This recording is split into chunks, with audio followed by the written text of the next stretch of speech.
মাস্টারমশাই, আপনার কি পিতার ছবি? হ্যাঁ, আমার বাবার ছবি। কি নাম ছিলেন ওনার? মহসিন আলী। মহসিন আলী। এবং বিশিষ্ট সমাজসেবী। 1 নম্বর রায়পুর অঞ্চল পঞ্চায়েতের তিনি দীর্ঘদিন প্রধান ছিলেন, প্রায় 14 বছর এক নাগাড়ে। এবং শুধু তাই নয়, ইউনিয়ন বোর্ড যখন ছিল তখন তিনি ভাইস প্রেসিডেন্ট হিসাবে কাজ করতেন এবং তিনি কোয়াক ডাক্তার ছিলেন এবং খুব পরোপকারী মানুষ ছিলেন। পরোপকারী, হ্যাঁ, এবং বিশিষ্ট সমাজসেবী। যেটা এখানে বহরমপুর শহরে যখন আপনি বাড়ি করলেন এবং এখানে এসে থাকতেন নাকি? হ্যাঁ, উনি শেষ দিকে এখানে এসে থাকতেন যখন সব কিছু ছেড়ে দিলেন। রাজনীতি, গ্রামের যে অশান্তি যখন আরম্ভ হলো তখন তিনি রাজনীতি ছেড়ে দিয়েছিলেন। আপনার এখানে এসেছিলেন এবং 98 সালে তিনি এখানে মৃত্যুবরণ করেন এই বাড়িতে। আপনার মাতার কি নাম ছিলেন? মায়ের নাম মানোয়ারা খাতুন। উনিও থাকতেন এখানে? মাঝে মাঝে আসতেন। আচ্ছা। গ্রাম ছেড়ে এখানে উনি বেশি থাকতে পারতেন না। অ্যাকচুয়ালি আপনার গ্রামের নাম কি? রায়পুর। সেটা হচ্ছে মুর্শিদাবাদের হরিহরপাড়া থানার মধ্যে সেই গ্রামটা। খুবই অজপাড়াগা সেটা ছিল। এখন সেখানে যাওয়ার রাস্তা হয়েছে, পাকা রাস্তা হয়েছে আর কি, এখন যাওয়ার কোনো অসুবিধা নেই। কিন্তু সেই সময়ে মাটির রাস্তা ছিল এবং বর্ষার সময় কাদায় ভরে যেত রাস্তা। প্রিয় দর্শক, মাস্টারমশাইয়ের ছেলের মেয়ে, আসুন উনি বাচ্চা মেয়ে একটি কবিতা আমার চ্যানেলে পাঠ করবে। কি নাম তোমার, বলো? আমার নাম হলো আফিয়া সাবা উমর। বলো, কবিতা পাঠ করো একটা। বনের পাখি, কবি যোগীন্দ্রনাথ সরকার। বনের পাখি ডাকা ডাকি করছো কেন বনে? সোনার খাঁচায় এসো তুমি, রাখবো সযতনে। পাকা পাকা মিষ্ট ফল তোমায় দেব খেতে, সন্ধ্যা হলে ঘরে তুলে বিছানা দেব পেতে। কচি কচি কোমল গায়ে বুলিয়ে দেব হাত, আদর করে সাথে সাথে রাখবো দিন রাত। মা বলেছে কারো প্রাণে কষ্ট দিতে নাই, বাঁচতে ভালো তোমার পাখি, তাই তো আমি চাই।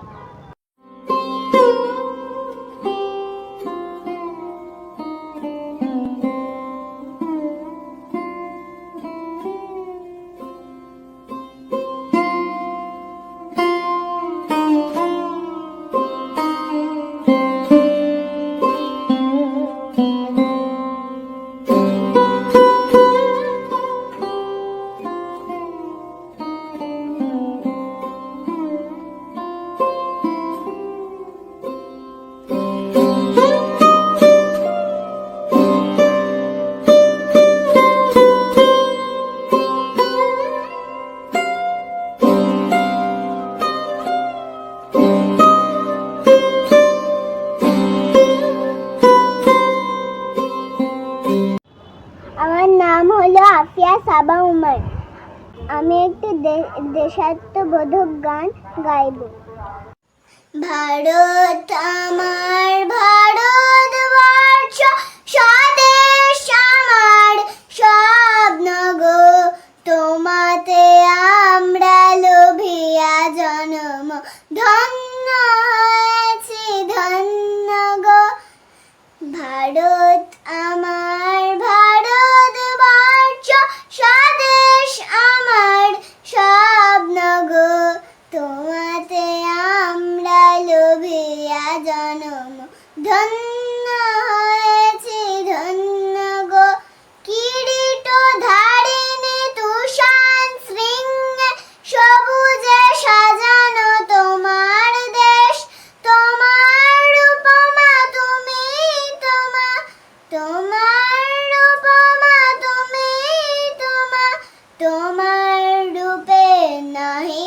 শেষ, সগন গহন তমসা সহসা আসে যদি নেমে আকাশে তোর, হাতে হাত রেখে মিলি একসাথে আমরা নেব নূতন ভোর। ভারত আমার ভারতবর্ষ, স্বদেশ আমার স্বপ্ন গো, তোমাতে আমরা লোভিয়া জনম, ধন্য হয়েছি ধন্য গো। ভক্তি দাইনি দাও মা শক্তি, ঘুচাও দীনতা ভিড় আবেশ, আধার রজনী ভয় কি জননী, আধার রজনী ভয় কি জননী, আমরা বাঁচাবো এই মহাদেশ। রবীন্দ্রনাথ বিবেকানন্দ বীর সুভাষের মহান দেশ, নাহি কো ভাবনা করি না চিন্তা, হৃদয়ে নাহি কো ভয়ের লেশ।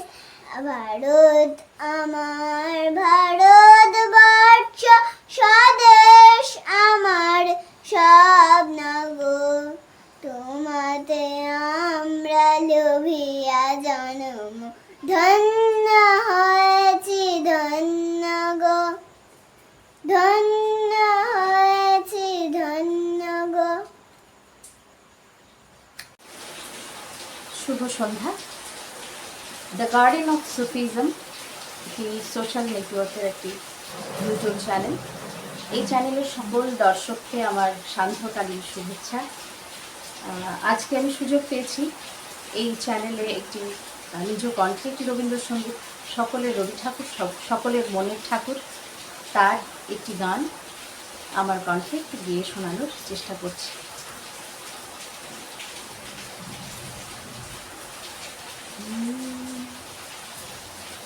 অমূল ধবল পালে লেগেছে মন্দ মধুর হাওয়া, দেখি নাই কভু দেখি নাই এমন তরণী বাবা, নাই এমন তরণী বাবা, অমূল ধবল পালে লেগেছে, অমূল ধবল পালে লেগেছে। সাধু সাধু সাধু। আপনার নাম কি? প্রিয় দর্শক, আজকে জামার উপর এই ডকুমেন্টারিটি আমি করছি। মাস্টারমশাই শ্রদ্ধেয় আলিমুন জামান সাহেব মেজ বৌমা। কি নাম আপনার? আমি রেবেকা সুলতানা। আচ্ছা, আপনি শিক্ষিকা? আমি শিক্ষিকা। আচ্ছা আচ্ছা। আপনার মেয়ে, বাচ্চা মেয়ের যে গান গাইলো দেশাত্মবোধক গান, আফিয়া আফিয়া, ভালো থাকবে না? খুব সুন্দর। আপনাদের সকলকে শুভেচ্ছা আমার তরফ থেকেও, সকলে আপনারা ভালো থাকবেন। My dear friends and audience, welcome to my channel the garden of Sufism. প্রিয় দর্শক, আজ মুর্শিদাবাদ জেলার সদর শহর বহরমপুর শহরে আমি এসেছি খুঁজতে খুঁজতে এক প্রতিভাবান মানুষ, যিনি কান্দি মহকুমার অন্তর্ভুক্ত উদয়চাঁদপুর হাই সেকেন্ডারি স্কুলের অ্যাসিস্ট্যান্ট হেডমাস্টার ছিলেন, but he has already been retired. অন্যদিকে ওনার একটি গুণের সন্ধান পেলাম, অর্থাৎ ওনার মধ্যে যে সৃজনী শক্তি, অর্থাৎ লেখার মাধ্যমে উনি সমাজের বিভিন্ন দিক তুলে ধরেন। প্রকৃত অর্থে উনি একজন লেখক। আসুন আজকের দিনে ওনার সাক্ষাৎকার প্রেজেন্টেশন আপনাদের তুলে ধরছি। মাস্টারমশাই, উনি সস্ত্রীক এখানে আছেন। মাস্টারমশাই, সর্বপ্রথম আপনাদের দুজনকেই আমার চ্যানেলের পক্ষ থেকে স্বাগত, শুভেচ্ছা, অনেক অনেক অভিনন্দন। দ্য গার্ডেন অফ সুফিজম চ্যানেলের কর্ণধার সুফি নজরুল হককে আমার শুভেচ্ছা এবং ভালোবাসা যে আমার তিনি একটি সাক্ষাৎকার নিচ্ছেন। এবং এই চ্যানেল আমি পূর্বে দেখেছি, তার এই চ্যানেল সমাদৃত বিভিন্ন জায়গা, বিভিন্ন দেশে দেশে। এবং আমার যে মনে করেছেন, আমার কথা যে তিনি মনে করেছেন বা আমাকে তার চ্যানেলের সাক্ষাৎকার হিসাবে বিবেচনা করেছেন, তার জন্য আমি তাকে অসংখ্য ধন্যবাদ জানাচ্ছি। মাস্টারমশাই, আপনার অ্যাকচুয়ালি আপনার এই বহরমপুর শহর থেকে আপনার যে জন্মস্থান, এই জন্মস্থান কত দূরে? এখান থেকে প্রায় 12 কিলোমিটার মতো। হ্যাঁ। হরিহরপাড়া থানা সেটা, তার অধীনে রায়পুর নামের একটা গ্রাম। সেখানেই আমার শৈশব, কৈশোরে কিছুটা কৈশোর কেটেছে সময়। এবং আমি যখন ক্লাস 6 পর্যন্ত সেখানে একটা জুনিয়র হাই স্কুলে পড়েছিলাম। তারপরে ক্লাস 7 থেকে সীমান্তবর্তী জায়গা জলঙ্গি, সেখানকার একটা বিখ্যাত স্কুল স্বাধিকার দেওয়ার বিদ্যানিকেতন, সেখানকার হোস্টেলে থেকে আমি তখনকার এইচএস পর্যন্ত মানে 11 পড়াশোনা করেছি। তারপরে সেখান থেকে পাশ করার পর বহরমপুর কৃষ্ণনাথ কলেজ থেকে আমার স্নাতক ডিগ্রি অর্জন করি এবং শেষে আমি উদয়চাঁদপুর হাই স্কুলে শিক্ষকতায় ঢুকি। সেখানে আমি 36 বছর শিক্ষকতা করেছি। প্রথমে সহকারী শিক্ষক হিসাবে থাকার পর সহকারী প্রধান শিক্ষক এবং দীর্ঘদিন হেডমাস্টার ইনচার্জ হিসাবে কাজ করেছি। তারপরে 11 সালের শেষ দিকে আমি রিটায়ার করেছি এবং বহরমপুরের এই বাড়িটা আমি 1989 সালে তৈরি করেছিলাম। তখন থেকে এখানে আমি বসবাস করছি। আপনার সাবজেক্ট কি ছিল? আমার স্নাতক আমি বিএসসি বায়ো হিসাবে এই ডিগ্রি অর্জন করেছিলাম এবং পরবর্তীতে স্কুলে ঢোকার পর প্রাইভেটে কলকাতা ইউনিভার্সিটি থেকে বাংলায় MA কমপ্লিট করেছি। আমি বিএসসি বায়ো বিএড আমার ডিগ্রি। তো আপনার এই লেখনী শক্তি, অর্থাৎ আপনার এই সাহিত্য চর্চা বা কবিতা লেখা, এই যে অনুভূতি কবে থেকে আসে? আমি প্রথম জীবনে যখন সাহিত্য চর্চা শুরু করি তখন কবিতার প্রতি আমার ভালোবাসা ছিল এবং কিছু কবিতাও লিখেছিলাম এবং তারপর থেকে গদ্য সাহিত্যে আমি চলে আসি। ক্লাস 7 থেকেই কিন্তু আমার পড়াশোনার প্রতি একটা আগ্রহ ছিল। বিভিন্ন পত্রপত্রিকা তখন থেকে পড়তাম। আমার এক নানা, মায়ের চাচা, তিনি সেই সময়ে বা তার আগে থেকে, আমার জন্মের আগে থেকেও বিভিন্ন পত্রপত্রিকার সঙ্গে যুক্ত ছিলেন। বিশেষ করে তখন দৈনিক আজাদ, সাপ্তাহিক মোহাম্মদী এবং সওগাত পত্রিকা তিনি নিতেন। তার কাছ থেকেই বলা যায় আমি অনুপ্রাণিত হয়েছি। আমার ফ্যামিলি, মায়ের বা বাবার এই ফ্যামিলি থেকে কেউ কিন্তু এই সাহিত্য চর্চার সঙ্গে যুক্ত ছিল না, এখনও নেই। আমি মনে করি আমার সেই নানার যে উত্তরাধিকার সেটা আমি বহন করে চলেছি। সে নানাকে বহু দিন আমি দেখেছি এবং তার সংস্পর্শে আমি থেকেছি। আমাকে তিনি খুব স্নেহ করতেন। এই সব কারণে তিনি যেহেতু এই পড়াটা বেশি পছন্দ করতেন সেই জন্য, এবং তার কাছ থেকে আমি দৈনিক আজাদ বা মোহাম্মদী, পয়গাম এই পত্রপত্রিকাগুলো পুরনো সংখ্যা সংগ্রহ করেছিলাম এবং যেগুলো এখনও আমি সযত্নে কিছু কিছু রাখতে পেরেছি।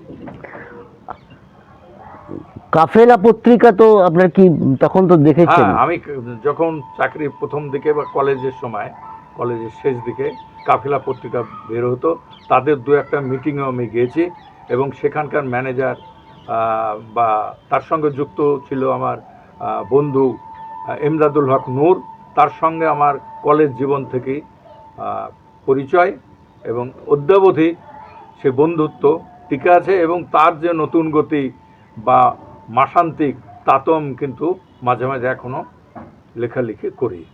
আচ্ছা, আপনার কি কখনো লেখা বুলবুলে বেরিয়েছে, পত্রিকা বুলবুলে? আমার প্রথম যে লেখা কবিতা বা গদ্য, গল্প, কবিতা এবং গল্প বলা যায়, সেটা বুলবুলে প্রকাশ হয়েছিল, এস.এম. সিরাজুল ইসলাম সম্পাদিত, যেটার বয়স এখন 60 বছর হয়েছে।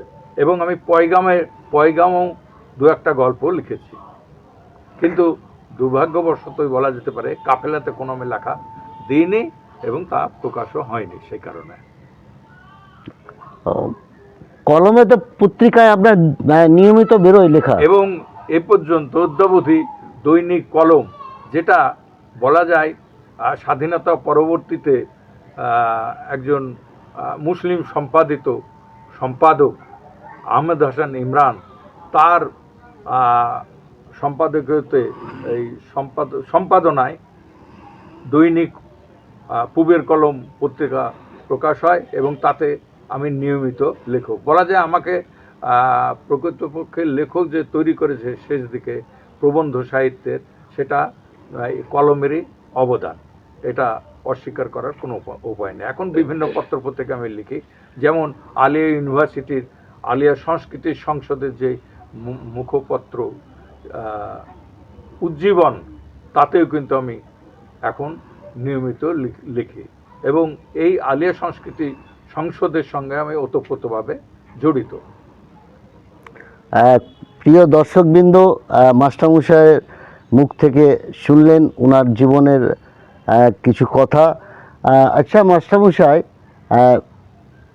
আপনার কি কখনো ইচ্ছা হয় যে কোনো পত্রিকা, মানে ত্রৈমাসিক কি বাৎসরিক কোনো পত্রিকা বার করবেন, এই ধরনের কোনো মানসিকতা আছে?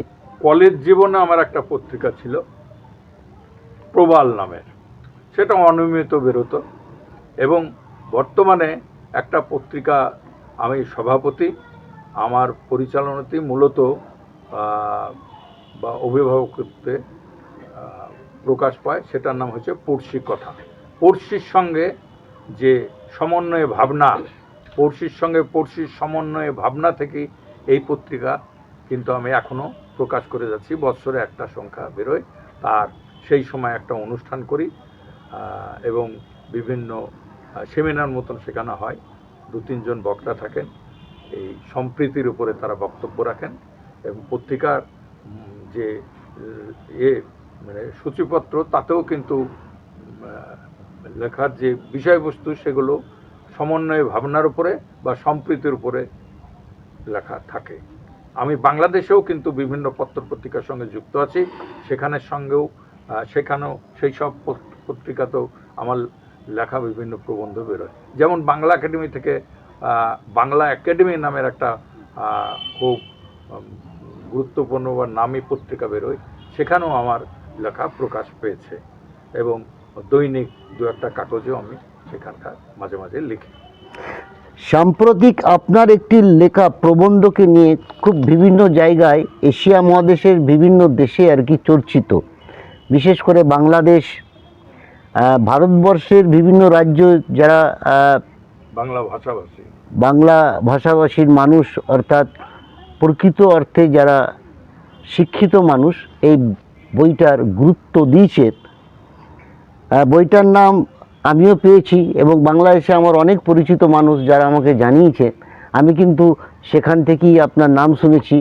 পরবর্তীকালে আপনার বন্ধুবর, আমাদের সকলের শ্রদ্ধ ইমদাদুল হক নূর সাহেবের, আপনি তো বন্ধু, তিনিও আমাকে এখানে আসার জন্য বিশেষ করে তাগিদ দিয়েছেন। তা বইটির নাম হচ্ছে সোহরাবর্দী পরিবার, ঐতিহ্য, উত্তরাধিকার। এই বইটার সম্বন্ধে যদি কিছু বলেন, এটা কেন লিখলেন, মানে কোথা থেকে আপনি ভাবনা এলো এই বইটা লেখার? আসলে যে বাংলার শেষ প্রধানমন্ত্রী, তখন মুখ্যমন্ত্রী বলতো না, অবিভক্ত বাংলার শেষ প্রিমিয়ার হিসাবে উল্লেখ করা হতো হোসেন শহীদ সোহরাওয়ার্দী। তো এই দুই বাংলাতে কিন্তু বিভিন্ন জন মনে করেন হোসেন শহীদ সোহরাওয়ার্দী ছাড়া আর কোনো এই পরিবারে মানুষ ছিলেন না। তো এইটা আমাকে ভাবিয়েছিল, এবং তাকে তো 46 সালের কলকাতার যে দাঙ্গা, সেই দাঙ্গার বুচার হিসাবে চিহ্নিত করা হয়েছে। সেটা বিতর্কের বিষয়, বিভিন্ন জন বিভিন্নভাবে বলেন, কিন্তু আমি এই ফ্যামিলিটার শিকড় খুঁজতে আরম্ভ করি আগ্রহ থেকে। তো সেখানে দেখলাম দ্বাদশ শতাব্দীতে আবু শেখ নাজিব উদ্দিন এই সোহরাওয়ার্দী যে তরিকা, আপনারা জানেন চিস্তিয়া তরিকা আছে, নকশবন্দিয়া তরিকা আছে, এইসব তরিকার মধ্যে উল্লেখযোগ্য তরিকা হচ্ছে সোহরাওয়ার্দী তরিকা। তো এই তরিকা মধ্যপ্রাচ্যের বাগদাদ শহরের উৎপত্তি, এবং সোহরাব নামে একজন গভর্নর ছিলেন এই ইরানের, তো তার নামে শহরিয়ার জায়গাটা উৎপত্তি হয়, এবং সেটা পরবর্তীতে সোহরাওয়ার্দী বিকৃত হিসাবে সোহরাওয়ার্দী নামে পরিচিতি পায়। এখানে উৎপত্তি, সেই জন্যে এই পরিবারের উপাধি হচ্ছে সোহরাওয়ার্দী। সোহরাওয়ার্দী কোনো একক ব্যক্তিত্ব নয়। অনেকে মনে করেন সোহরাওয়ার্দী বলতে হোসেন শহীদ সোহরাওয়ার্দী, কিন্তু নয়। এই ফ্যামিলিতে প্রচুর মানুষ আছেন যারা শুধু এই উপমহাদেশে নয়, সারা পৃথিবীতে বিখ্যাত। এবং এ পর্যন্ত আমি সেই 800-900 বছর থেকে বলা যায় সেই পরিবারের শেকড় সন্ধানী হিসাবে কাজ করেছিলাম, এবং এটাকে অনেকটাই রূপ দিতে সমর্থ হয়েছিলাম প্রথম। এবং বলা যায় এই দুই বাংলায় এত সোহরাওয়ার্দী নাম জানেন, কিন্তু আগে আমি উল্লেখ করেছি শুধু হোসেন সোহরাওয়ার্দীকে মনে করতে, কিন্তু এই ফ্যামিলিতে আমরা অনেক সোহরাওয়ার্দী নাম পাবো। তাদের আমি জনে জনে যতটা পেরেছি তাদের পরিচিতি দেওয়ার চেষ্টা করেছি। সেই জন্যই বইটা সমাদৃত, বিশেষ করে বাংলাদেশেও। এবং আমার খুব গর্বের বিষয় যে এই বইটা পড়ে অনুপ্রাণিত হয়েছিলেন বাংলাদেশের বিখ্যাত দৈনিক প্রথম আলোর সাংবাদিক আলতাফ পারভেজ। এবং আমার এই বইটা পড়ার পরে তিনি সোহরাওয়ার্দী ও বাংলার মুসলিম রাষ্ট্র সাধনা নামে একটা বই লিখেছেন গবেষণামূলক। তো এরকমভাবে আমি বিভিন্ন জায়গায় ছড়িয়ে দিতে পেরেছি হাসান সোহরাওয়ার্দী। ইদানিং এই নিয়ে বিতর্ক তো চলছে আমাদের পশ্চিমবাংলায় বিশেষ করে। তো সোহরাওয়ার্দী পরিবারের কথা সবাই সঠিকভাবে জানেন না, চর্চা করেন না, না জেনে ভুল ভাল কথা বলেন, এই আর কি। তো ওবায়দুল্লাহ আল সোহরাওয়ার্দী যিনি হুগলির ইংরেজি বা আরবির প্রফেসর ছিলেন, তিনি ঢাকা মাদ্রাসার প্রিন্সিপাল হয়েছিলেন। তার ছেলেরা বিভিন্ন ক্ষেত্রে মানে শিক্ষার দিকে বা শুধু এখানে কেন বিদেশেও তারা নামি দামি ছিলেন, এবং এই শিক্ষা বিস্তারে কাজ করেছেন। ধর্মীয় দিক থেকেও কাজ করেছেন, ইসলামিক বিষয় চিন্তা ভাবনা নিয়ে। যেমন আবদুল্লাহ আল মামুন সোহরাওয়ার্দী তার দ্য সেইংস অফ মোহাম্মদ নামে একটা যে বই, সে বই মহাত্মা গান্ধী পড়ে অভিভূত হয়েছিলেন। এবং তাই নয়, টলস্টয় তিনি যখন মারা যান তার পকেটে দ্য সেইংস অফ মোহাম্মদ এই বইটা ছিল। এবং এখান থেকে বোঝা যায় যে তাদের জ্ঞান কত দূর বিস্তৃত হয়েছিল। এবং আমাদের যে ক্যালকাটা ইউনিভার্সিটি 1930 থেকে 34 সাল পর্যন্ত ওবায়দুল্লাহ সোহরাওয়ার্দীর তৃতীয় সন্তান ডাক্তার হাসান সোহরাওয়ার্দী, যার বাড়ি এখনও এতে কলকাতার সার্কাস ময়দানের উত্তরে অবস্থিত, রাস্তার উপরে এ পর্যন্ত তার বাড়িটি আছে। এবং তিনি কলকাতা ইউনিভার্সিটির ভাইস চ্যান্সেলর ছিলেন। এবং তারও বিভিন্ন কাজকর্ম, আমাদের বিভিন্ন সমাজসেবার যে কাজ দেখি, তাতে আমরা শিক্ষা তার কাছ থেকে পেয়েছি। এরকম আরও অনেকে আছে, তার ফ্যামিলিতে বহুজন, যেমন এই কথা বলেছিলেন যে মৌলানা আবুল কালাম আজাদ, তিনি বলেছিলেন এই সোহরাওয়ার্দী পরিবারে অন্তত ডজন খানিক ব্যারিস্টার ছিলেন। আমরা জাহিদ সোহরাওয়ার্দীর নাম জানি, তিনি ক্যালকাটা হাইকোর্টের জাজ ছিলেন এবং হোসেন সোহরাওয়ার্দীর বাবা। প্রিয় দর্শকবৃন্দ, মাস্টারমশাইয়ের মুখ থেকে একটি পরিষ্কার ধারণা বেরিয়ে এলো যে সোহরাওয়ার্দী কোনো একটি নাম না, এটা একটি পরিবারের নাম।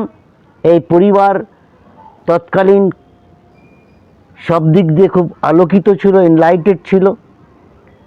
তাই উনি এই সোহরাওয়ার্দী পরিবারের সম্বন্ধেই এই বইটি উনি লিখেছিলেন। ওনার এটি প্রবন্ধ, সোহরাওয়ার্দী পরিবার, ঐতিহ্য উত্তরাধিকার। মাস্টারমশাই, বইটা কোথায় পাওয়া যাবে? বইটা কলকাতার আলিয়া সংস্কৃতি সংসদে প্রকাশ করেছে এবং সেখানে পাওয়া যাবে, আর নিউ লেখা প্রকাশনীতে পাওয়া যাবে কলকাতায়। মাস্টারমশাই, এটাই আমার শেষ প্রশ্ন আপনার কাছে। আপনি ইতিমধ্যেই অবগত, আমার যে channel, YouTube channel the garden of Sufism, it is totally non political and non communal channel.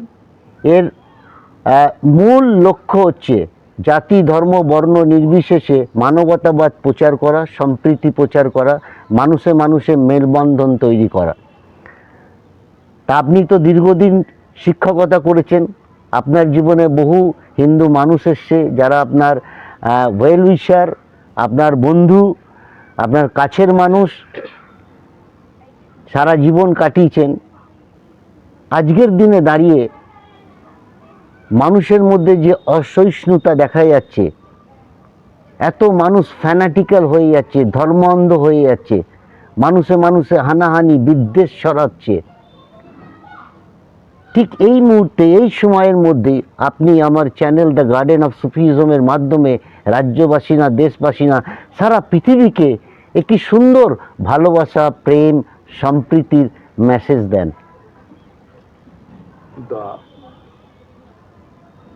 The garden of Sufism, garden of সুফিজমের যে এই কার্যকলাপ, তা দেখে আমি মুগ্ধ হয়েছি, এবং মানুষে মানুষে যে বিভেদ, সেটা দেখলে আমাদের মতো মানুষদের খুব কষ্ট হয়। এই সময়ে আমরা দাঁড়িয়ে যেখানে সম্প্রীতি নিয়ে, আমি তো আগেই বলেছি যে আমি একটা পত্রিকা বৎসরে একবার করে বের করি, যেটা সম্প্রীতি তার মূল বিষয়বস্তু। তো সম্প্রীতি আমি চাই। আমি 36 বছর চাকরির জীবনে বহু ছাত্রছাত্রী পড়িয়েছি, তারা কোনো বিশেষ সম্প্রদায়ের ছিল এমন নয়, শুধু মুসলিম ছিল তা নয়, হিন্দু, মুসলিম বা আদিবাসী শ্রেণীর সবাই আমার ছাত্র, সবাই আমার সন্তান বলে মেনেছি। এখন খুব কষ্ট হয়, দুঃখ হয় এই দেশের অবস্থা বা পরিস্থিতি দেখে। মানুষে মানুষে যে এই বিভেদ, সেই বিভেদ যাতে না থাকে, তার জন্য আমি আমার এখনও আপ্রাণ চেষ্টা করব। আমার যে কাজ, তা ছড়িয়ে দেওয়ার চেষ্টা করব। আমার লেখার মধ্যে দিয়ে সম্প্রীতির বার্তা মানুষকে দেব, এবং এই চ্যানেলের মাধ্যমে আমি এই বার্তাই দেব যে মানুষে মানুষে যে হানাহানি, এটা বন্ধ করতে হবে। এখন আমরা যে যুগে বাস করছি, সেটা খুবই বেদনাদায়ক। এই অবস্থাটা দেখে যাতে না হয়, তার জন্যে করজোড়ে মানুষদের কাছে আমি আবেদন করব। হ্যাঁ, আপনারা মানুষে মানুষে এরকম বিভেদ সৃষ্টি করবেন না, এবং সম্প্রদায়ের সঙ্গে বিভিন্ন সম্প্রদায়ের মানুষ নিয়ে কাজ করুন, তাতে আমাদের দেশ এগিয়ে যাবে। এবং এই যে অসহিষ্ণুতা, এই অসহিষ্ণুতার মধ্যে দিয়ে কিন্তু মানুষ আরও পিছিয়ে যাবে। জ্ঞান যাতে আমরা আরও সামনের দিকে, যে নতুন সভ্যতা দিকে দেশ এগিয়ে নিয়ে যেতে পারি, তার চেষ্টা আমাদের সবারই করার প্রয়োজন। আমরা শিক্ষিত এই জন্যে শিক্ষা গ্রহণ করেছি, শিক্ষা নেই। সেই শিক্ষা যদি অশিক্ষায় পরিণত হয়, আমাদের মনের মধ্যে যদি এই বীজ থাকে, বিদ্বেষ থাকে, তাহলে কখনোই আমরা সামনের দিকে এগিয়ে যেতে পারবো না। মাস্টারমশাই, ভালো থাকবেন। আপনার স্ত্রীর নাম কি? মাকসুদা জামান। আচ্ছা আচ্ছা। তিনি একজন সাহিত্য সেবী বা তার সমর্থন আছে, যার ফলে আমি এই কাজটা সুচারুভাবে এবং নির্দ্বিধায় আপনি করতে পারেন, করতে পারি। এবং আপনার সহধর্মিনী। হ্যাঁ। আচ্ছা, আপনার নাম কি একটু ওইটা দেন। খুলতে হবে, এটা খুলতে হবে। হ্যাঁ, মুখে নে, মুখে। আচ্ছা, আপনার নাম কি? মাকসুদা জামান। আচ্ছা আচ্ছা, আপনার বাবার বাড়ি কোথায়? হাওড়া জেলায়। আচ্ছা আচ্ছা, পাঁচলা। বাবা মা নেই, আছেন? আচ্ছা আচ্ছা আচ্ছা আচ্ছা, ভালো থাকবেন। খুব খুশি হলাম আপনারা আপনাদের মূল্যবান সময় দিয়েছেন মাস্টারমশাই। ভালো থাকবেন, সুস্থ থাকবেন। আপনাদের দুজনই দীর্ঘায়ু কামনা করি আমার চ্যানেলের পক্ষ থেকে। আপনাদের অনেক সাধুবাদ জানাই। আরও একবার আপনাকে, আপনার চ্যানেলকে ধন্যবাদ, শুভেচ্ছা, ভালোবাসা।